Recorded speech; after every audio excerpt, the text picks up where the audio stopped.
Hey there, change makers. This is episode 39 of Entrepreneurs for a Change. Are you ready to be the change? If so, you've come to the right place. You're about to join a movement of entrepreneurs who are empowering people, saving the planet, and turning their passion into profits while creating the lifestyle of their dreams. If you don't believe us, check out our website at entrepreneursforachange.com. A place where you can be inspired, mentored, and supported by a tribe of change-making entrepreneurs just like you. Hello, Radiant Changemakers. This is Lorna Lee, host of another episode of Entrepreneurs for a Change, a web show about evolutionary entrepreneurs who are changing the world, making an impact, and designing businesses that allow them to live life on their own terms. Living in Chiang Mai has given me such great opportunities for meeting other digital nomads and location-independent entrepreneurs. And one person that I've had the pleasure of getting to know recently is Amy Scott, founder and owner of Nomadtopia. In 2004, Amy quit her office job to travel the world and has never looked back. She now keeps a home base in Buenos Aires while she and her Argentine husband travel the world. Her site, Nomadtopia, is not only packed with great info on the diginomad lifestyle, it's also a virtual community where location-independent entrepreneurs around the world can share their inspiring stories and provide mutual support. Through her other business, Nomad Editorial, Amy helps nonfiction writers finish their books. Amy also offers a 6-week program, Create Your Nomadtopia, designed to help entrepreneurs start unplugging their businesses and their lives from their physical location.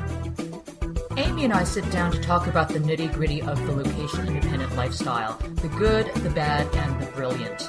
Now, location independence doesn't mean that you are constantly on the road.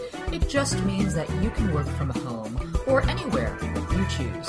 The truth is, the diginomad lifestyle really isn't for everyone, but everyone can certainly benefit from more flexibility and freedom. So, in this episode, you'll discover how to transition from regular employment to being a location-independent entrepreneur. Important things to consider before quitting your fixed locale lifestyle. The secret of identifying target customers and how to get your first clients. Strategies to keep your message out there so you don't miss out on potential work. How to deal with business institutions that require you to have a residential mailing address and ways to get around this annoying formality. How to determine if the digital nomad lifestyle is truly right for you. And much, much more. Cool tools, resources, and people mentioned in the interview can be found in the show notes at entrepreneursforachange.com/39. Are you a professional change maker? If you have a purpose-driven business whose goal is to make a positive impact in the world, either by helping people, transforming people, or addressing sustainability issues, I want to turn you on to a video training series that's happening right now called The 7 Keys to Massive Positive Impact. You see, I've interviewed over 70 entrepreneurs, and I've discovered that the ones that really had the most powerful, far-reaching impact in the world shared these 7 keys to success. I really want you, all of us, to be as successful as these entrepreneurs are. So head on over to www.changemakerdojo/gift. That's CHANGEMAKERDOJO.com/gift to sign up for this free video training today. Now, before diving into the interview, I want to encourage you to rate, review, and download Entrepreneurs for a Change on iTunes. This really helps us reach more people with inspiring stories of entrepreneurs who are changing the world. Also, if these stories inspire you to start a world-changing business of your own, head over to our website at entrepreneursforachange.com and download the Business Changemakers Toolkit to get a jumpstart today. Now on to the show. Amy, it's been such a pleasure getting to know you and Roberto in Chiang Mai, which happens to be a hub of digital nomadic activity. I would love to hear more about your story, especially some of the places that you've been able to travel to as a location-independent entrepreneur. If you would please introduce yourself to our audience about who you are and how you got started and where your travels have taken you, please. Sure. Okay. So my name is Amy Scott, and I am a nomad, a coach, and an editor. And I have two businesses. One is Nomad Editorial, which is working with nonfiction writers primarily to finish their books, although I also work on other kinds of copy.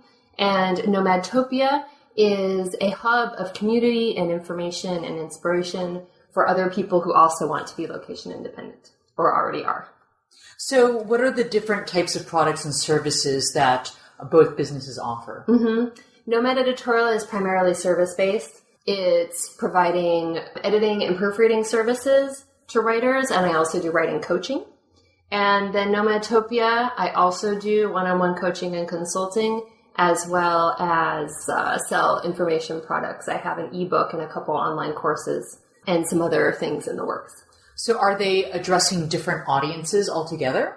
What are your different customer profiles for each business? Yeah, it's funny. There does tend to be some overlap, I think, because a lot of my editing clients tend to be entrepreneurs. So they're writing a book that's somehow related to their work or to their business. And a lot of those people happen to also want to be location independent. Fantastic. So there's definitely some synchronicity there. And of course, if you're a writer, that's a perfect location independent career. So yeah, there's definitely some synergy between them. But I have, two separate websites, two different web presences, and do keep, kind of run them as two separate businesses. Well, I really like the idea of working on projects or businesses or just, endeavors in general that really support each other. So that way, I know kind of having an entrepreneurial spirit, it's really easy to get excited about new projects and new ventures and then, get really overstretched in terms of all the different things that you're doing and passionate about. So, for me personally, I have made a conscious decision that anything that I do has got to support something that I'm actually currently doing or I see myself doing in the near future so that I'm not dispersing my energy. Yeah. Well, and it is a challenge, especially on the marketing front, because I find that I do find myself sometimes spreading myself too thin, and it's like, okay, I can't do weekly blogs and weekly newsletters and whatever for both businesses, or at least I'm not prepared to at this point. So, having to make some choices about where I'm going to spend my time. And I realized, for example, Nomad Editorial, I've been doing that since 2005. I have a solid, client base and past clients, and it's so much word of mouth that I don't have to do marketing in the same way I do for Nomadtopia, which is a newer venture and, kind of structured differently. So it's much more focused on the online marketing. So I've been focusing my energy on that because I realized I can't do it all. Right. Yeah. And if you find yourself doing it all, it's good to take a step back and figure out who can you hire to farm off a lot of the stuff that you really don't want to be doing or, need to be doing. It's not the best use of your time. Yes. I always think that it's really important for business owners, especially if you are a solopreneur, to be able to stay focused on the bigger picture, the high-level strategy, and not get bogged down by day-to-day implementation of the operations of your business, because the sooner that you can create the systems and have the teams in place to run your business without you having to be involved, the better it is going to be for you. Yes, and I think that's actually been a challenge for me because I like to do all of that stuff. And, I'm not one of those people who, my eyes glaze over if I have to, figure out coding for a website or whatever. I'll delve into that stuff. And then later I'm like, wait a minute, is this really the best use of my time? 2 hours have gone by. Exactly. You've been trying to troubleshoot that plugin and hack the code yourself. Exactly. And sometimes, actually I just did this yesterday and I got a solution very quickly. I was very pleased with myself. But I'm getting better because I have a VA now who I've been working with for about 6 months. And she's savvy enough that I can say, I don't know, this thing is broken, help. And then also my husband is very tech savvy and he's a developer and a programmer. So I can often, have his help as well, which which has been That's huge. so awesome. I want to have a developer too. Yeah. I need a CTO. I didn't realize how handy he was going to be when I met him. That's great. Okay, cool. So I'd like to kind of take you back for a few years and, to the point where you decided to take that leap and, work for yourself. Can you tell us how that happened? Like, did you have a side hustle? Did you just take the plunge? Like, what was it like when you decided to stop being an employee and start, working for yourself? Yeah, well, it's interesting because my journey was a bit different than some, I think, because so I was working in publishing in San Francisco. I certainly was aware of the possibility of working from somewhere else because I was responsible for hiring freelancers, editors and indexers, some of whom were, I remember we had one person in Costa Rica, other people in, other parts of the US, and I thought, I could do that. But then I think, but it's hard and it's scary, unpredictable income and all that stuff. And so I never seriously pursued it. And then for some reason, what I got obsessed with instead was quitting my job to travel. So it had nothing to do with work. I wasn't building a side hustle. All I was doing was saving like crazy so I could quit my job to travel. So that's what I did in 2004. After a couple of years of saving, being in the expensive Bay Area and not making a ton of money at my job, took a while, but I was very determined. And so I quit and was able to travel for about 9 months. And it was during that, of course, I was like, there's no way I'm going back to an office. I've got to find another way. So I naturally had a great place to start because I had the editing background. I had the publishing background. I had plenty of contacts to get me started. So I basically got back to the US, set myself up in LA, actually, in a new city, and, just told everyone I knew, okay, I'm freelancing now, send me work. So that was August 2005, and that's what I've been doing ever since. Okay, so so you've been location independent then since 2005. 2004, actually, when I quit. Yeah. Okay. So what countries were you able to visit as a location independent professional? Yeah. Well, so I don't know if I was a professional at the beginning because I wasn't working. I was just traveling. But on that original round the world trip, I spent 3 months in South America. I went to Peru, Bolivia, Chile, and Argentina. And then to India for 6 weeks, and then was in Southeast Asia for 3 months. I went to Thailand, Cambodia, Laos, and Vietnam. And then stopped in London on the way home. So that was like the first, big hurrah. And then I went back to the US and thought, okay, I'm going to get my business set up. And my intention from day one was to be able to leave again. So I, was focusing entirely on getting clients anywhere. I didn't want to have local clients. I didn't want to meet with people in person. I was back in the U.S. for almost 2 years, actually. I was bouncing around quite a bit, but I was building the business, getting ready, saving money, and then I decided to move to Argentina. So I moved to Argentina in 2007. I thought maybe I'd be there 6 months. Maybe a year, and I really liked it. And, one of the things that really strikes me is about being location independent is that it gives you the freedom to choose.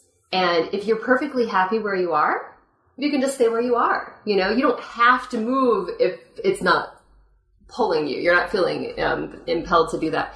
So I stayed, and I ended up being pretty settled in Argentina for, I guess, about 5 years. Which was not at all my expectation. So I bounced around South America a little bit, but I really had kind of a home base there. I'd go back to the US occasionally. And that was about it. Just when I was starting to get antsy, I met my husband. And I was like, okay, I guess I should stay a little bit longer and see where this goes. But, I told him from day one, this is what I want to do. I am location independent. I want to continue to be able to take advantage of that. And he was totally on board. So after we got married, we spent 6 months in the U.S. traveling around and working online at the same time. That was in 2012.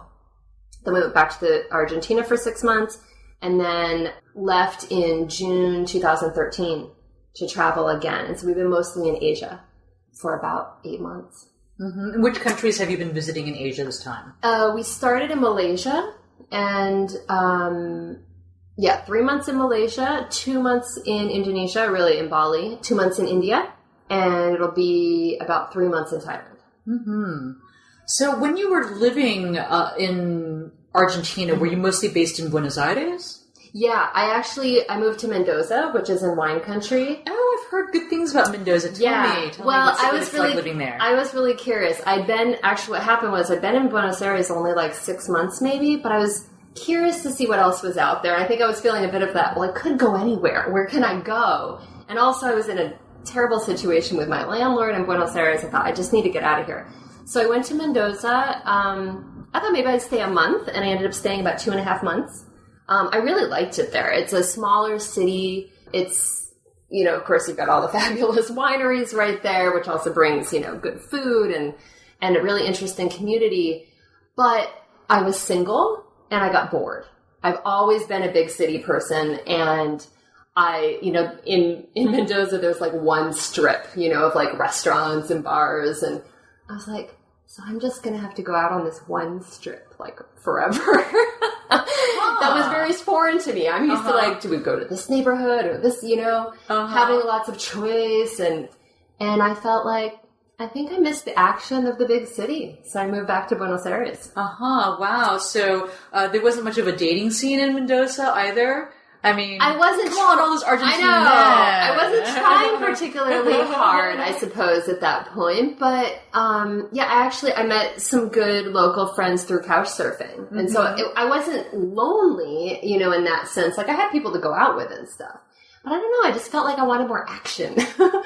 And then, of course, the funny thing is, now that I am not single, I've been like, okay, so maybe give that another try. And most of the past 8 months, we've been in pretty small towns. And it's been quite nice, actually. So I think that, having a break from big cities is not necessarily a bad thing. But yeah, it kind of depends what you're looking for. And yeah, totally. Yeah. I could see, for sure, like some of the places that I really enjoy spending time with are small communities that are really close to nature. Mm-hmm. And if you're single, it's definitely, just kind of like a whole different vibe. I think in places like that, like I spent a lot of time in Alto Paraíso de Goiás, which is a small community, kind of like an international, eco-conscious, really new agey community, 230 kilometers northeast of Brasilia in Brazil. Mm-hmm. And, to be single there, basically you have to get really used to being alone.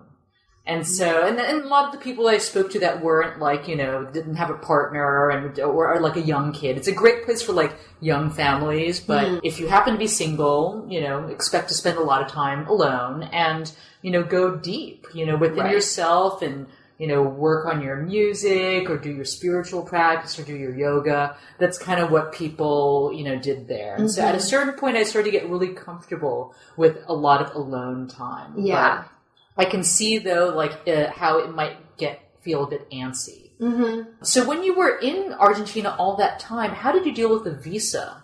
Yeah, I lived there for about 5 years on a tourist visa. So did you have to renew it? Yeah, Americans get 90 days on arrival, and there is actually quite a large population of expats there who do visa runs every 90 days.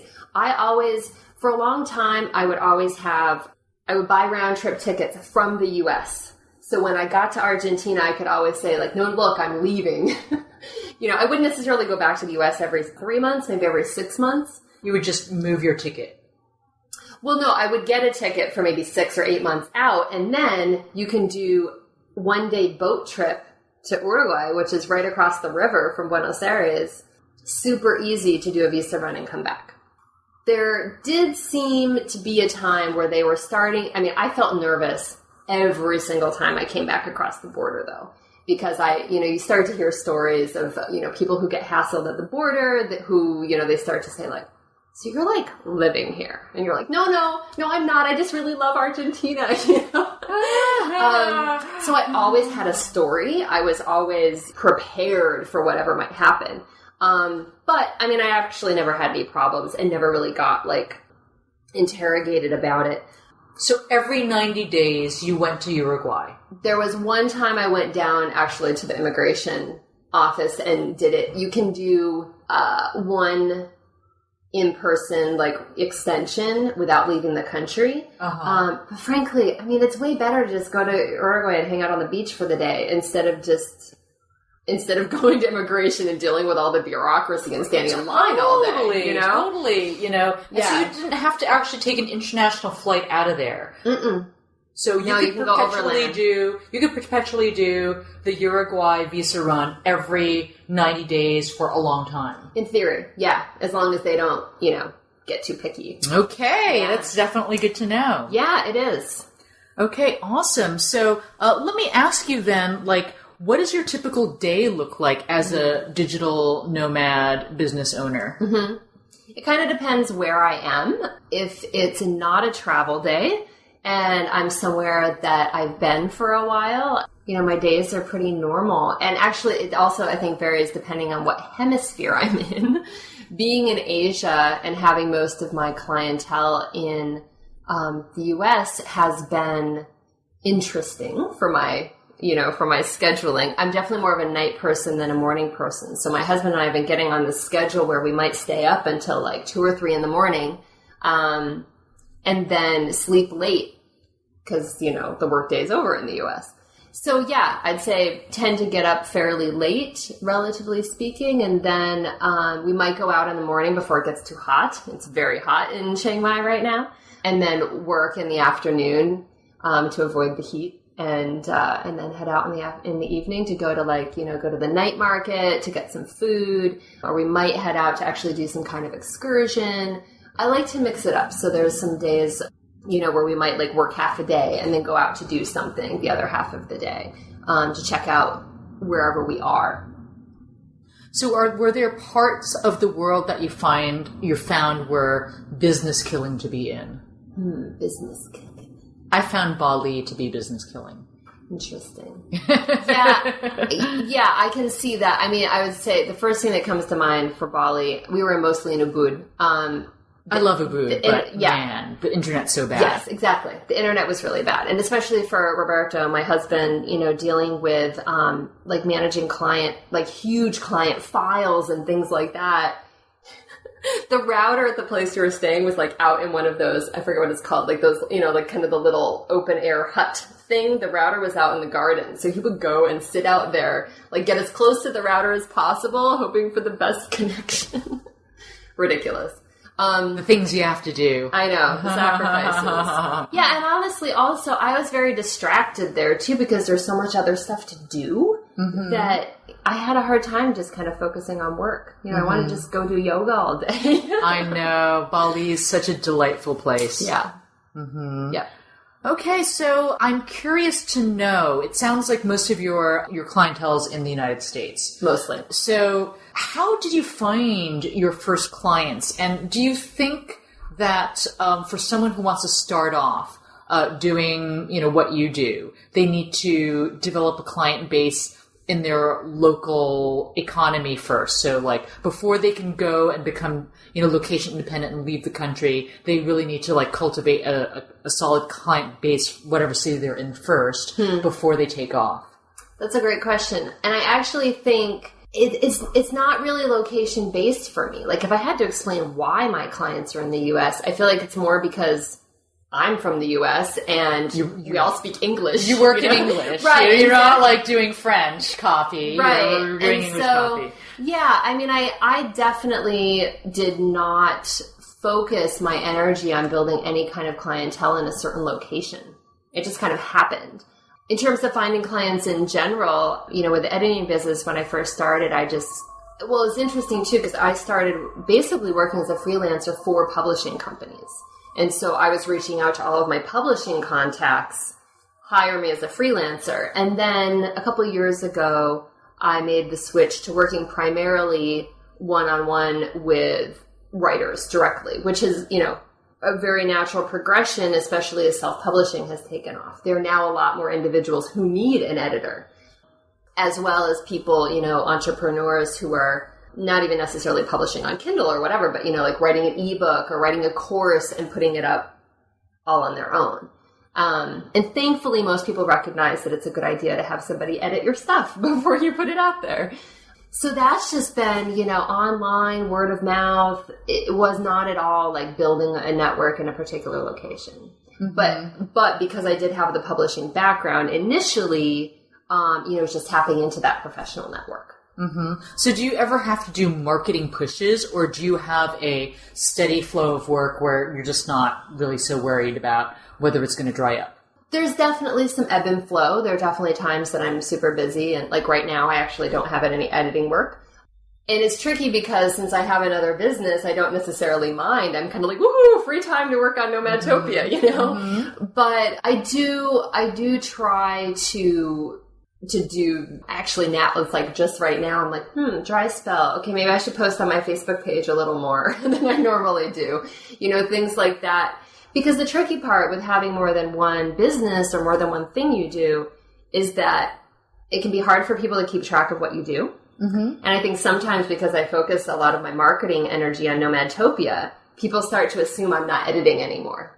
Mm-hmm. So I need to make sure that I'm keeping that message out there so that work continues to come in as well. Because that's, what pays the bills. Mm-hmm. So can you tell us more about the digital products that you have on Nomadtopia? What is it that you sell? Mm-hmm.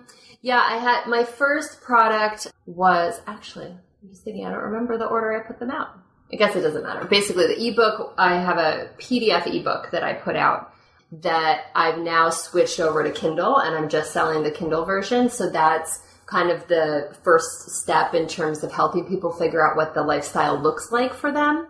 The location-independent lifestyle. Exactly. Mm-hmm. So it's figuring out, based on your current situation, do you have kids, whatever, as well as what's important to you and your values and what you want your life to look like, what kind of experiences you want to have. Bring that all together to figure out your vision for the life that you want to have. And then I have a 6-week online program that's called Create Your Nomadtopia, and which is now, I'm just selling it as a home study. I've done it as a live 6-week program as well online. And that basically walks you through all of the nuts and bolts from some of that visioning work all the way through, okay, how are you going to make money while you're doing this? What are you going to do with your home and your stuff? And where are you going to go? And all of the pieces, to figure out what needs to happen and create an action plan, set a deadline, get on the road. And then I also put out a new product just about a month ago called the Work From Anywhere Test Drive, which is a shorter program. You basically would do it as like a 5-day test drive of location independence. So you have your own business, but you always work at home, and so you don't know if you could actually go somewhere with it. So it's like pack up, go to another location, stay for 5 days, and see how it goes. Can you still, communicate with your clients? What happens if you have to sign a contract? All of those things that you've got figured out at home, how are you going to do it when you're somewhere new? And then see if there's things that need to be tweaked or whatever. Okay, so let's say you have a person that was still in a day job and they wanted to transition to a location-independent lifestyle. What would you walk them through? Like, what would the plan of action be? Mm-hmm. So let's say they have the sense that they do want to be able to work from anywhere, but they haven't really given it much thought as to like where they want to be, like whether they just want to be, work from home entrepreneurs, or whether they want to be, in Europe or in Asia. Mm-hmm. Like, how do you help them make that decision? And then from there, come up with an action plan. Yeah, it's interesting because I've definitely worked with people who thought that they wanted, kind of the typical work and travel at the same time. And then I have one client who was working through this, but then was doing some of the visioning stuff. Like, okay, what's important to you? What does your ideal day look like? Some of those exercises. And she realized, I don't want to work while I'm traveling. I want to work my butt off. And then I want to go take a month or two off to travel. She has her own business, but, she can still set it up that way. So she doesn't have to work at the same time. So absolutely, it looks different for everybody. And yeah, it's figuring out, the kind of experiences that you want to have. It can be very challenging, as you know, to be in a new place and have to work. It's very distracting when you've got all these cool things to see and do, and how do you sit down and get work done as well? And some people decide they just would rather not do it that way at all. But I try, one of the things I really focus on is that there's no right way to do this. There's no such thing as like a bad nomad. It's so important to figure out the way that you want to do it, because if you just follow kind of like the cool thing to do, you could be totally miserable. Yeah. And sometimes you don't know until you do it, right? That's part of it too. But I think it takes a lot of real honesty to ask yourself like hard questions, like how much can I handle being alone most of the time? Like, let's say if you don't have a partner that wants to be nomadic with you, like you're single. If you're doing that nomadic lifestyle, you're going to be spending a lot of time by yourself. So can you handle it, like to be, disconnected from your primary social networks? Mm-hmm. Like, will you feel a longing for home and your friends and your, confidants? Because, one thing that I can say is in terms of my location independent experience, I've had a great time meeting new people. I've really expanded my, communities and my social networks. I feel so grateful to have friends all over the world. Some of them are going to be lifelong friends, even if we don't talk, every day, and like we just see each other like, sporadically, like once a year or something. But the experiences we've had together have basically like sealed that bond of like lifelong friends. Yeah. But it's not the same as like, being around people that have known you for years, that you see on a regular basis every weekend, or you speak to like, every few days, that you can share your deepest feelings with. Mm-hmm. I've met so many people during my travels, but not a lot of people that I can really just like get down and be like, oh my God, I'm going through this, or, this thing is bothering me, or just kind of like really sharing, having those soul bearing connections that on one hand, like it's very, nourishing to know that there's people in your life that you can share in that way. Yeah. So I think for a lot of people that might be intrigued by the nomadic lifestyle, the reality of nomadic lifestyle might be, very different. So of course it's good to, ask yourself those questions and then try it, and maybe give yourself certain test phases of trying different countries too, rather than just kind of like going all out and just being like, oh my God, when is this going to be over? Like, I bought this round the world ticket and I want to just be done with it now, Yeah, absolutely. Yeah, I mean, some people just dive right in, one-way ticket to wherever, but yeah, doing shorter stints to try it out, I think is a great idea.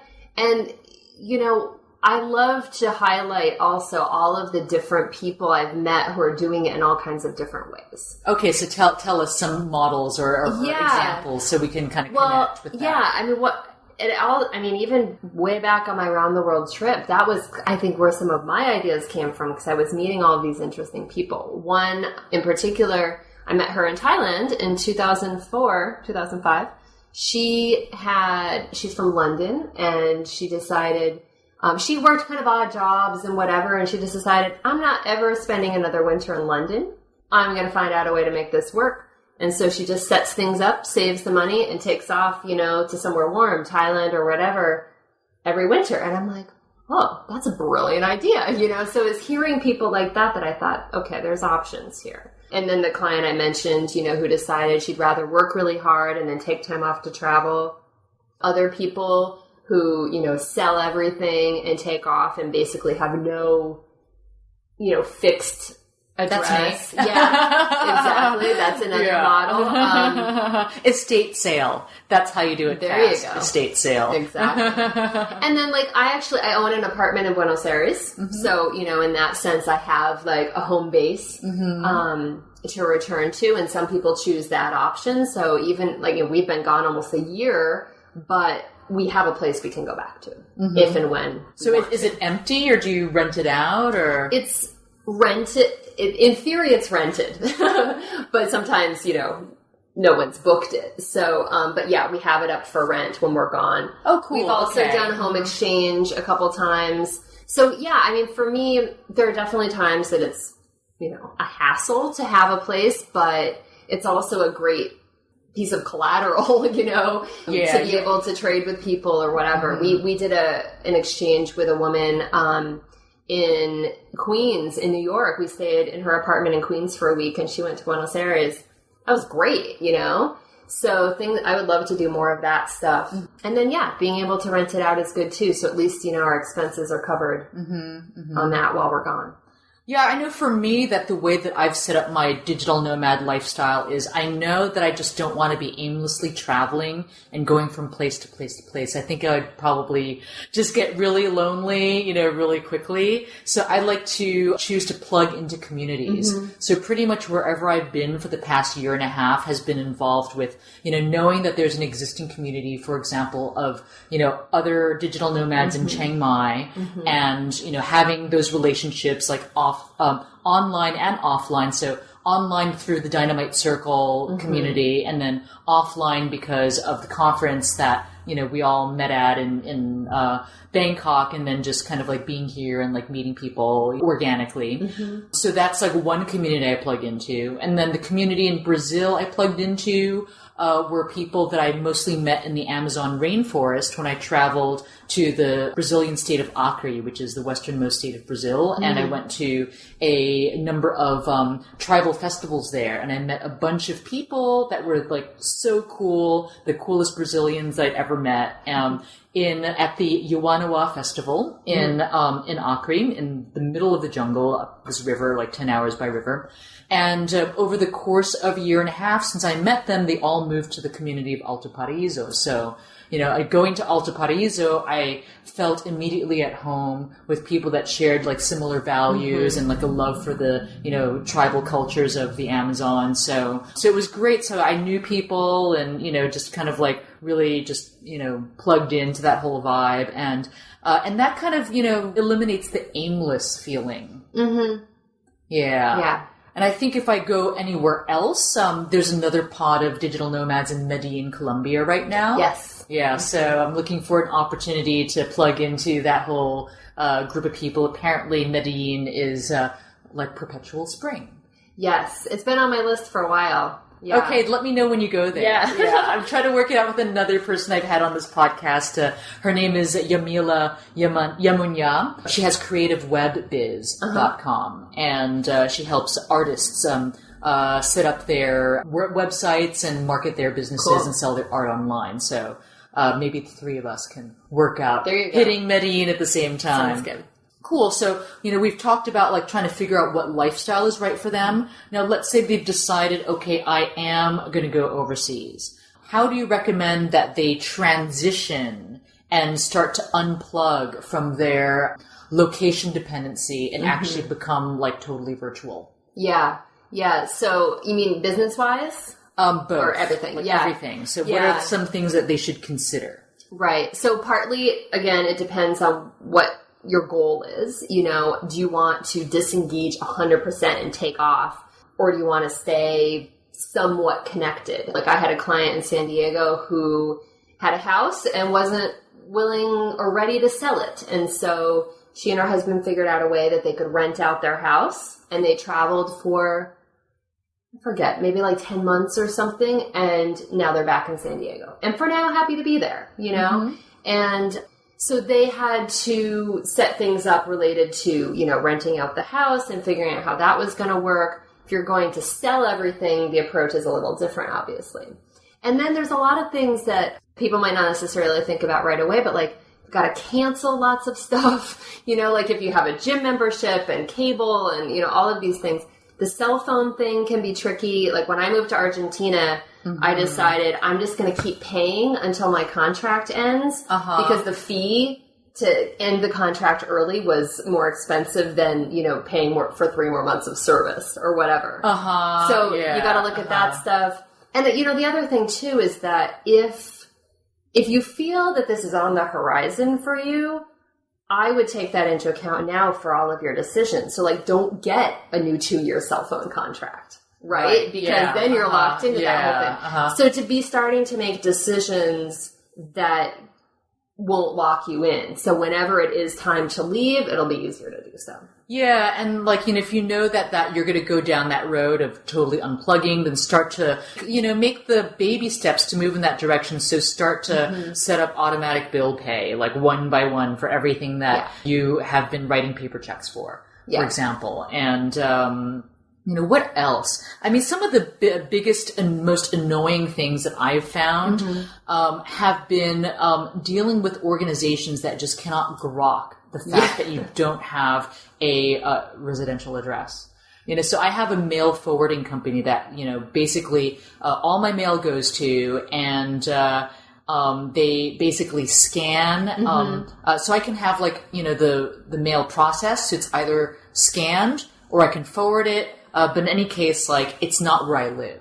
Right. So some of the banking institutions are like, well, we can't accept that. We need a residential address. It's like, well, sorry, I don't have one. So you're going to have to figure out how to deal with that. But legally, we're required. I'm like, I can't help you. I'm sorry. I don't live there. It's a mailbox. Right. Yeah, you're right. It's so tough when people have these boxes to check in their system and you don't fit any of the boxes. Yeah. I use my parents' address. So it's funny because there are times, depending on who I'm talking to, I either tell them I live in New Jersey and give them my parents' address, or, I'm saying I don't live in the U.S., so you can't do whatever you need to do with my stuff, send it somewhere else because I don't live in the U.S. anymore. But yeah, I mean, there are certain things that you have to have some kind of address for. So unfortunately, the world hasn't caught up. Yeah. So that's annoyance number one. Another annoyance is the need for paper signatures. I just dealt with that yesterday. Yeah. Do you have any service that you recommend? I've looked at a fair number of the ones that are online. I can't remember the names of any of them. Yeah, I'm going to try to, research this one and leave it in the show notes. But there's this one service where if you need something actually physically mailed, you can send them a scan and then they will then print it out and mail it and have it stamped. I can't remember what that service is called, but I'll try to find it. Yeah, that sounds familiar. What I find, it's one thing, if you're initiating the contract, there's what's it, EchoSign or something DocuSign. There's things that you can use, which are great. But I just finished working with an editing client. It's kind of a big institution, and they have their own form for freelancers, and it's a PDF. And so I have to fill out the PDF, and I sent it back, and she's like, no, wait, I need your signature. And I couldn't figure out, it was a protected PDF. I couldn't put a digital... Yeah, who travels with a printer? Yeah, luckily the lobby desk at the place I'm staying, I was like, help, I need to print this. And they're like, oh, great, no problem. They, they printed it for me. Yeah. And then I took did a photo scan on my phone and sent it in. But yeah, that's probably one of the biggest hassles. I'm like, really? Haven't we found a better way to do this by now? I know. Yeah. I also use a graphic signature that I've created and just drag them into the Word docs. Yes. I mean, in some cases you're not supposed to do that, but I mean, I'm sorry. I do that too when I can, but this one was Yeah, and having the apps on your smartphone too, there's this one that I use that basically will take a photo of any type of document, like a receipt, and then you could just easily send it off as a PDF too. Yeah. So it kind of makes it, converts it from being a photo with all the different shades of gray to something that looks a lot more clear and black and white too. Yeah. There's a number of PDF scanners you can find in the App Store. Yeah, I think the one I have is called Cam Scanner. And it's way better than actually taking a picture with the camera. It looks especially if it's all crumpled. Yeah.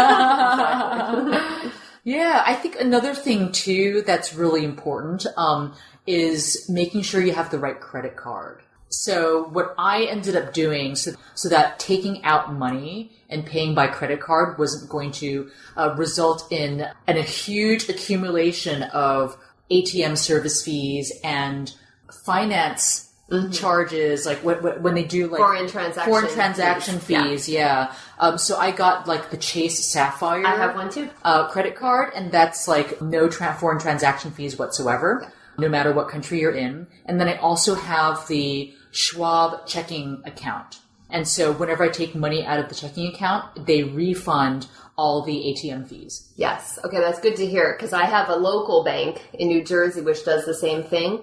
And yeah, it's probably saved me thousands of dollars. Definitely. Yeah, that can add up pretty quickly, which is why it's good to do a short trip first, because before I even had that in place, I was already overseas for a bit, and then I looked at how much all of that, the foreign transaction fees and the ATM fees were costing me. And I'm like, oh my God, there's no way I can do this for 12 months. Absolutely. And also, the new Chase Sapphire, I got mine about a year ago. My parents just got one 4 months ago. The new one now has a chip in it.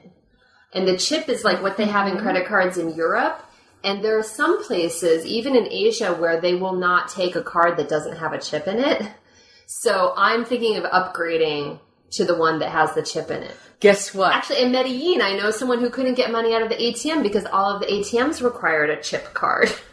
That's interesting. So it happens. Because I was in a country, because I actually had to downgrade from the chip. Because I was in a country, I think I was in Mexico, where they couldn't process my credit card that had the chip. They needed something that had the raised numbers. Yeah.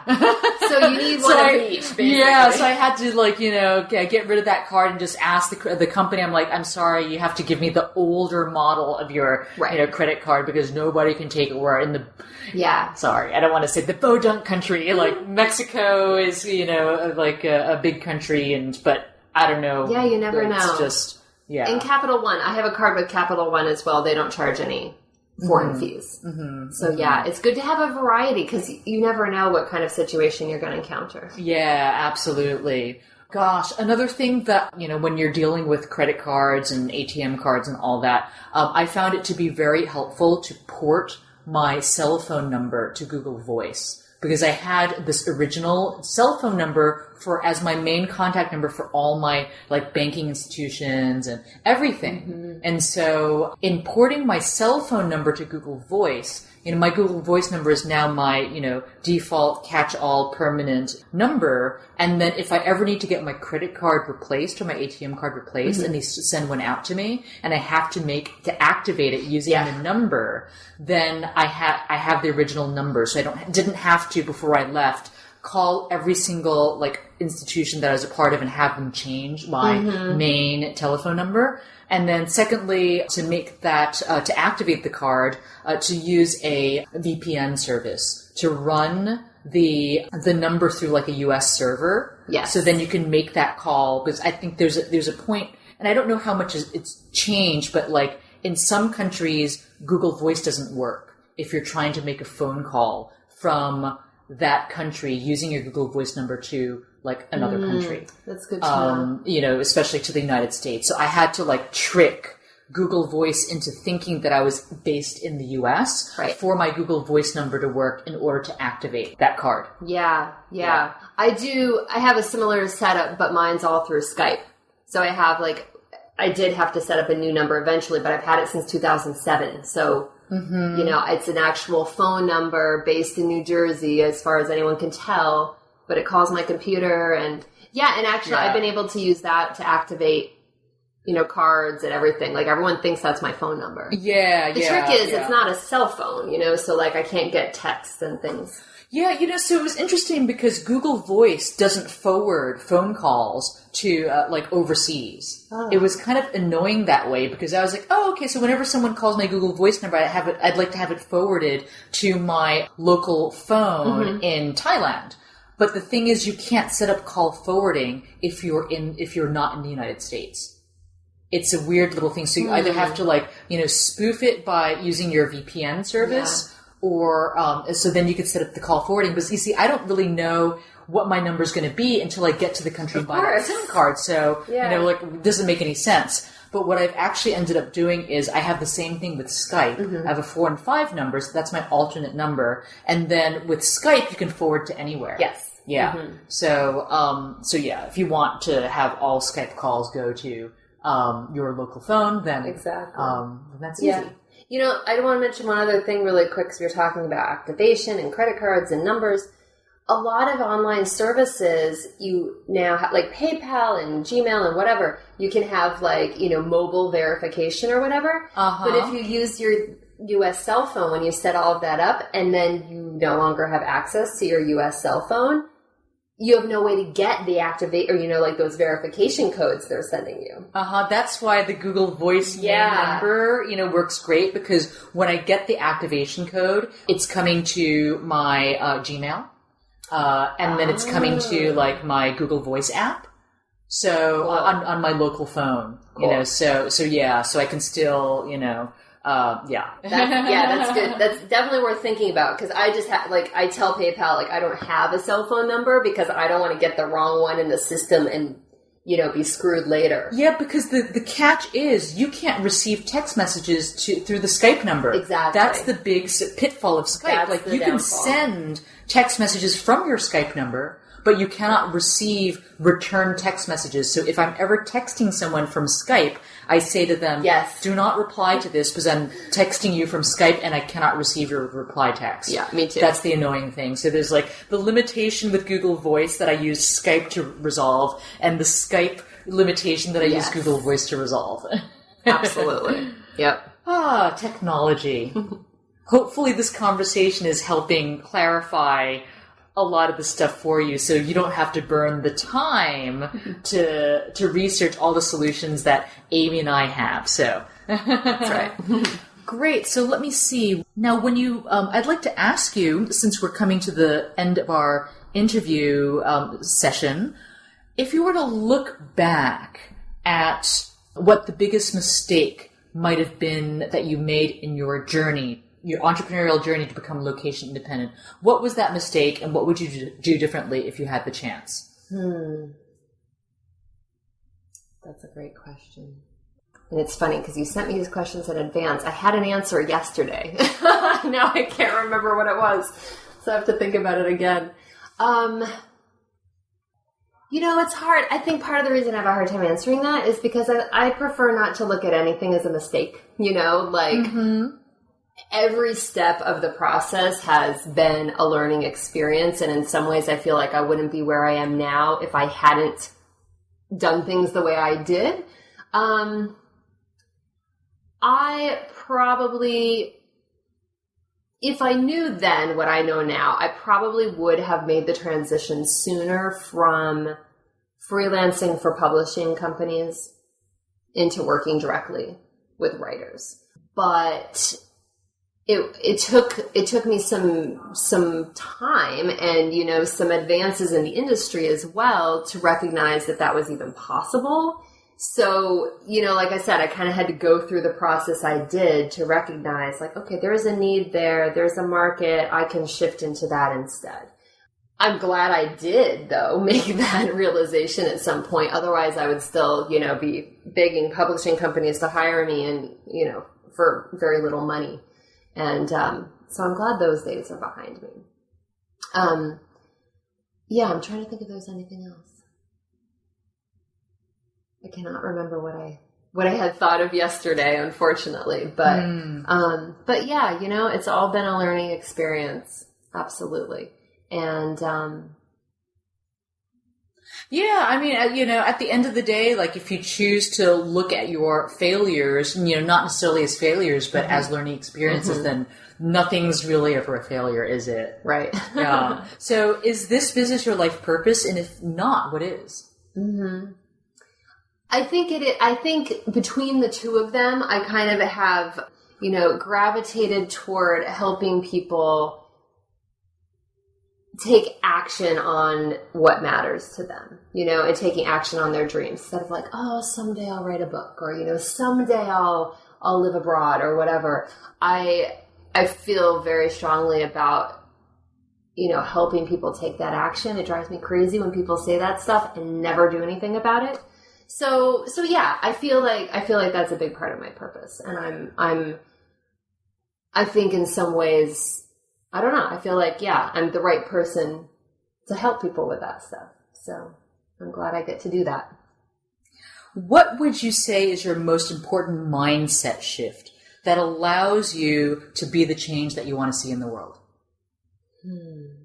Questions are getting harder as we go along. No, this is you good got stuff. In advance. I know, but then we got sidetracked talking about Skype and whatever, which was great. Let's see, the biggest mindset shift. Yeah, I think it's leading by example is a big part of it. I mean, your phrase "be the change" feels like a really significant part of it. Like that's what it's all about is, living my life in a way that represents, exactly what I'm trying to, bring out in other people, but not like in a preachy way or like you have to do it a certain way. Or I feel very strongly about creating the life that's right for me. And I'll help you find what's right for you, but, don't do it my way, So I don't know if that's exactly a mindset shift per se, but it's an important part of kind of how I, operate. Well, great. So how can we best stay in touch with you, Amy? Yeah, I am very active on Facebook. So facebook.com/nomadtopia is a good place to find me, as well as nomadtopia.com. And then for the editing work, nomadeditorial.com, and also on Facebook, facebook.com/nomadeditorial, and at Nomad Amy Scott on Twitter. Fantastic. Thank you so much. Thank you.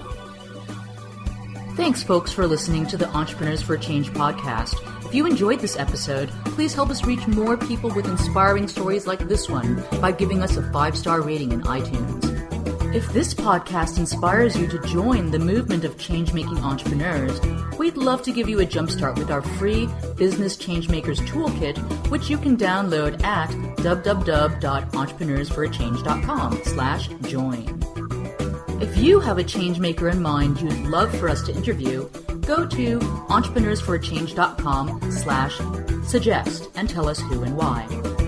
Finally, feel free to stop by facebook.com/entrepreneursforachange to share your thoughts and say hello.